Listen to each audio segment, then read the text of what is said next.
Many of the flooding victims in Colorado didn't live near creeks or rivers, but that didn't spare them from an incredible amount of destruction.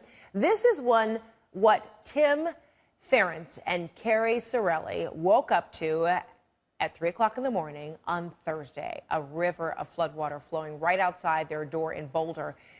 The engaged couple says they were shocked because they don't live near any major waterways. Well, they're joining me now on the phone. So, Tim, let me begin with you. What did you and Kerry do when you saw this scene outside the house? First of all, did it wake you up at 3 o'clock in the morning, and that's why you saw it at that hour? Yeah, actually, we heard what sounded like strong wind or a river outside our door, and it was about 3 a.m., and so Tim jumped up out of bed and ran outside to take a peek. Actually, I just ran to the window, and I could see there was a river running right outside the window, which is definitely not what I would normally imagine to be there. And thank goodness our neighbor yelled, "Don't open the door, don't open your door," because we had water up about 18 inches on our door, and if I had opened it, it would have all rushed into the house. Oh, my goodness. So then what did you do? Well, we just barricaded the door to try to keep any of the water from coming in around the cracks and just waited it out. Then once it was light, we climbed through the window and went outside to kind of survey the scene, and then started working on some damming of the water to try to divert some of the flow away from the house.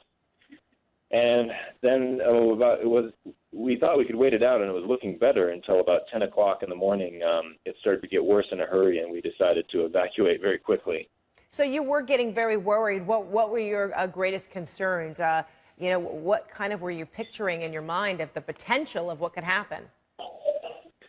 Well, we started to wonder if it was going to get so bad that we wouldn't be able to get out in the near future. There was while I was working on the damming the water and diverting the flow, I looked up the street and saw a huge log jam of big logs that had washed down. And it was about 4 feet tall, and there was water just pouring over the top, and it looked like it was about to break. So I realized that we would have this wall of water starting to rush toward us soon. And I wasn't sure if it was going to get worse, if we would have the chance to evacuate later. So it just seemed like this is our last chance to evacuate, and we got out of there. So, Kerry, was it an issue of, let's grab all of our really important things? Did you get in the car and then, drive off, or how did you get away? Exactly. Our neighbor had called a friend of hers to come get her.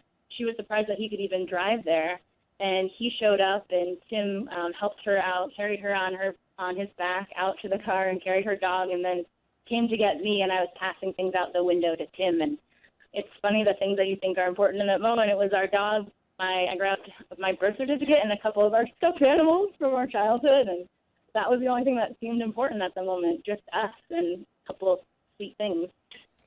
And so have you heard anything about how your home is doing? What might be left? What kind of damage caused? We have been back to our house. We went back on Saturday and started the cleanup process. A lot of the water has subsided, and our main street, Topaz Drive, had been completely washed out. There's where the street used to be. It was a nice paved street in a quiet neighborhood, and that street is completely gone. There's about a 4 to 5 foot chasm where it's just been washed away. And all of the cars parked along that street are just stranded for who knows how long. Our house is remarkably in pretty good shape inside. We were able to keep most of the water out by barricading the doors. Carpets are wet and muddy and still drying, but we're remarkably lucky. Wow. The exterior, though, is just a mess. I mean, there's a good 8 to 10 inches of sediment that's washed into the yard, and we've been spending most of our time digging out the sidewalks and just trying to clear away all of the sediment that's washed in. Well, my goodness, what an incredible adventure you all have had over the course of a few days. I'm glad you could be with us and that you're okay, and you got your dog with you as well.